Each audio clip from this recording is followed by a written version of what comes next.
थी विया आहे हेड़ी सादी मखलूकात जो पंहिंजा बच्चा कब्रनि ते छॾियूं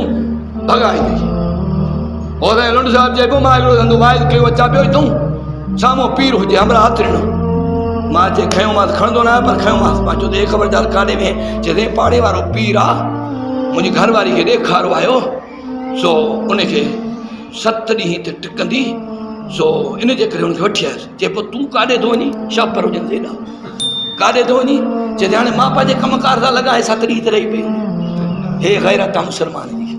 हे गैरत आहे कल पढ़ियो न मुल्लनि ते त कावड़ लहे वकान थी मुल्लनि जी ॻाल्हि छल हथ अचे पोइ टांडोरो तोल गिची में थो वॼाईंदा अथव तो ॻाल्हायो हिते रानीपुर जा सैयद मशहूर न आहिनि छा हशर कयो अथनि क़यामत क़ाइमु करे छॾी अथनि छो था ॻाल्हायो सादा मुसलमान पंहिंजी न्याणियूं वठी 5-5 8 उते छॾे अचे साईं तव्हांजी हवेली जी ख़िदमत कंदा ॾियो मोह हाणे ख़बर पयवसि एॾी सादगी थींदी आहे जो पंहिंजे बच्चे खे पंहिंजे नंग खे ग़ैरनि जे दर ते छॾे अचिबो आहे सदायूं ख़ैर इहो दीन आहे इहो इस्लाम आहे नबी जो फरमान इहो आहे वो जेकर अहिड़ा कम कंदो पंहिंजे बच्चनि मां लावारसी कंदो नौजवान न्याणियूं वञी करे अक़ीदत में उते छॾे ईंदो त हुन सां हशर बि इहो थींदो जेको कल्ह थियो आहे ख़ुदा जो कसम रोअण थो जिन क़ौम ते हे जाहिल क़ौम कॾहिं सम्झंदी अञा अॻिते आहे वरी ॿुधा सही आहे पीरा को मने ॾिनी मां असां मञींदा न आहियूं तॾहिं मायूं न वठींदा तूं छॾे आयो आहे त कर हशर हाणे पंहिंजो